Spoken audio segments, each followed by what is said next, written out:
Assalamualaikum warahmatullahi wabarakatuh. Perkenalkan, nama saya Muhammad Aga Zulfadli dari kelas Informatika 11A. Ingin mencoba menjelaskan kunci jawaban kuis yang barusan dikasih Bapak Henry Tantioko pada tanggal 2 Oktober 2023. Untuk soal-soalnya ada soal perulangan, percabangan, dan juga perulangan next level. Baik, untuk yang pertama, mungkin untuk NIM genap, namun saya NIM-nya ganjil, tapi saya akan coba jelaskan juga. Baik, buat program yang meminta pengguna memasukkan bilangan positif, lalu cetak tabel perkalian dari 1 hingga 10 untuk bilangan tersebut. Contohnya input 5, outputnya 5, 10, 15 hingga 50, output 3, oke, sampai 30. Jawabannya, program cetak tabel perkalian. Deklarasinya ada I dan bilangan sebagai integer dan algoritmanya menggunakan input bilangan dan I didefinisikan 1. Untuk I sampai 10, lakukan output bilangan dikali I. Jadi kisarannya kalau kita input bilangannya 3, maka blok ini yang menggunakan for loop kalau nggak salah mengoutputkan bilangan yang barusan kita masukkan tadi, yang dimana itu adalah 3 dikali dengan 1, kemudian diulangi lagi hingga 10. Jadi setelah ini kan I nya 1, kemudian dimasukkan ke sini jadi I sampai 10, dimana I akan diinkrementasikan bertahap hingga 10. Jadi output bilangan mulai dari 3 kali 1, 3 kali 2 hingga 3 kali 10. Jadi outputnya akan seperti begini. Baik, untuk yang ganjil, buat program yang meminta pengguna memasukkan bilangan bulat. Program ini mencetak bilangan kelipatan sesuai dengan inputan pengguna, yang dimana itu adalah N, dalam range 1 sampai 100. Contohnya adalah inputnya 4, artinya kelipatan 4 dari 1 sampai 10. Jadi output yang kita dapat adalah 4, 8, 12. Jadi berbeda dengan bisa sama dengan penjumlahan yang genap tadi ini. Ini bisa dijumlahkan atau dikalikan hingga mencapai 100 atau kurang dari 100. Untuk jawabannya kita coba lihat program cetak teks tabel perkalian. Deklarasinya ada integer dan kelipatan, yang merupakan sebuah integer juga. Jadi untuk algoritmanya, input kelipatan, kita menginputkan kelipatan sebagai user. Untuk ini deklarasinya, jadi while ini akan dieksekusi bila I kurang dari 100. Maka apa yang kita eksekusi, ini adalah yang kita eksekusi I, yang dimana itulah I tambah kelipatan, output I. Oke, jadi yang kita inputkan tadi yaitu berupa kelipatan bersifat integer. Jadi I ini yang telah didefinisikan sebagai 0 melakukan kode ini, di mana I adalah integer tambah kelipatan. Jadi integer 0 ini ditambah kelipatan, contohnya adalah 4 tadi. Jadi maka yang di-outputkan I ini adalah nilainya 4. Kemudian setelah satu loop terjadi, maka I tadi ini yang awalnya 0 akan bertambah kelipatannya menjadi 4. Jadi I nya 4, kemudian melakukan ini lagi hingga 100. Oleh karena itu kita akan mendapatkan output seperti ini. Karena I kurang dari atau sama dengan 100, seharusnya 100 juga, namun mungkin kesalahan atau apa ya. Jadi kita mengulang hingga kita mencapai nilai 100. Kemudian percabangan. Untuk yang genap, buatlah program sederhana yang memeriksa apakah sebuah angka positif, negatif, atau 0. Ini tempatkan pesan yang sesuai berdasarkan input pengguna.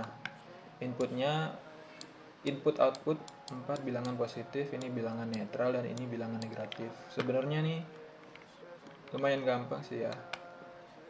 Kita deklarasi bilangan sebagai integer, algoritma kita sebagai user menginput variabel bil ini, yang dimana itu adalah integer, dan kita tinggal mendefinisikan apakah bilangan itu lebih dari 0, yang dimana itu adalah bilangan positif.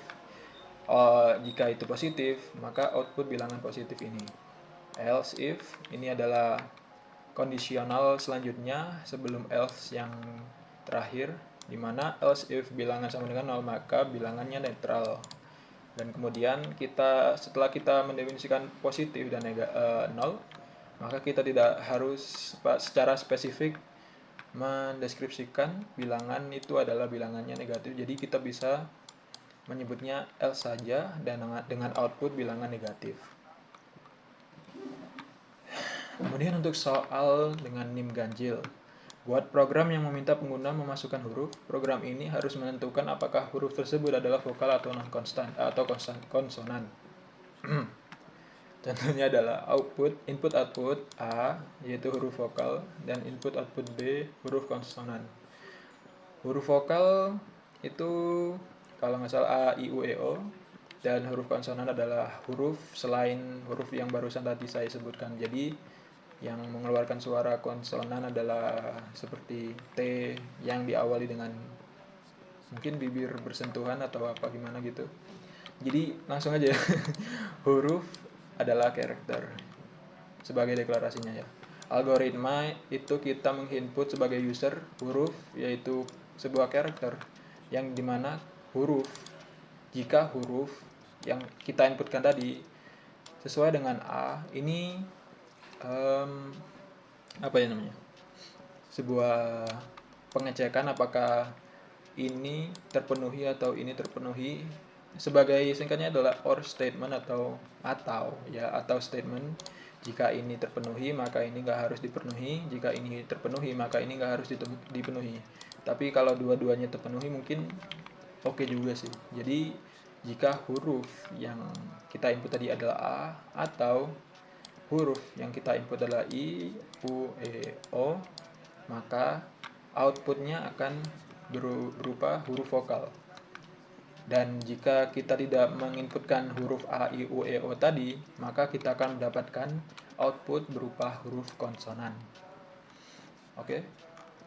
Saya ini agak salah kayaknya. Seingat saya ini saya mendefinisikan sebuah list, saya taunya list, maka jadi saya deklarasikan dengan standar yang mengambil dari standar ya listnya. Jadi std.2.2 list sebuah karakter atau huruf huruf vokal. Jadi std .2.2 list kemudian huruf vokal A, I, U, E, O. Kemudian pada algoritmanya saya mengambil huruf-huruf yang ada di list tadi di match atau disamakan dengan algoritmanya. Jadi jika inputan huruf tadi ketemu dengan list yang ada saya deklarasikan tadi, maka outputnya akan huruf vokal, yang lain ini konsonan ya. Semoga benar atau enggak dapat nilai tambahan, soalnya beda sendiri. Ya, selanjutnya adalah perulangan next level. Nah, ini untuk Tono sedang berbelanja kebutuhan sehari-hari di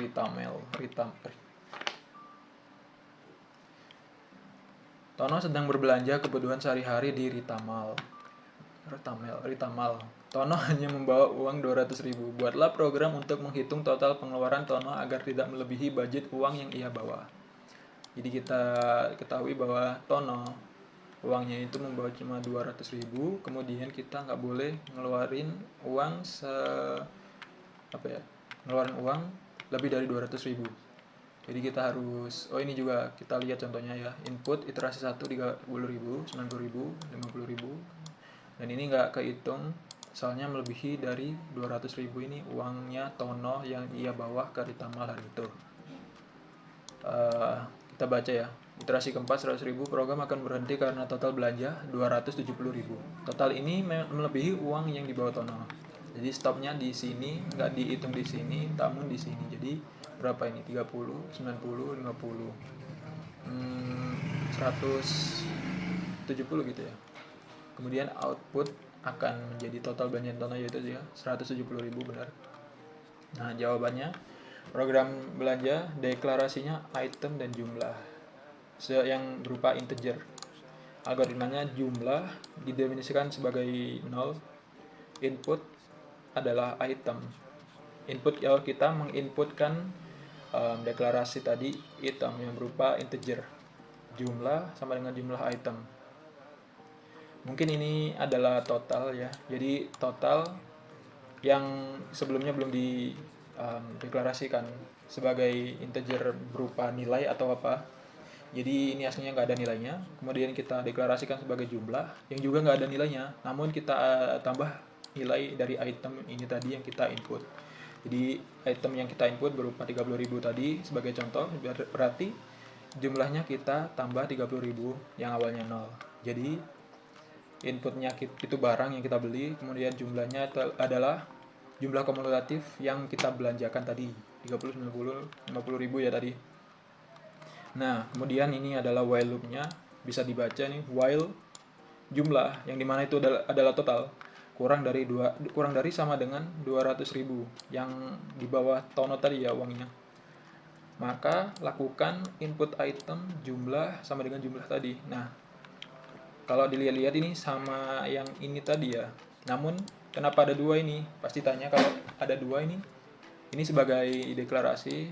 Setahu saya ya kalau ininya nggak ada gitu, terus langsung ini gitu, berarti compilernya nggak mau jalan gitu kalau nggak salah sih di C++.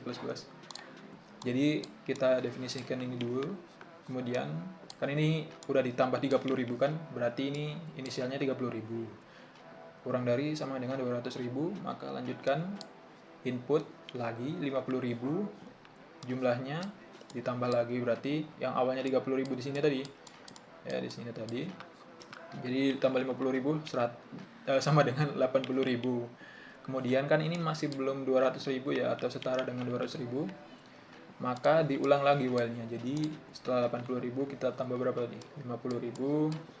Jadi hingga 170.000, dan pada iterasi keempat tadi ini nggak di input outputkan karena program akan berhenti karena total belanjanya 270.000. Bisa dilihat di sini output jumlah belanja Antono yaitu rupiah. Ini string ya karena ada kutipannya, dan ini adalah jumlah, yaitu variabel jumlah.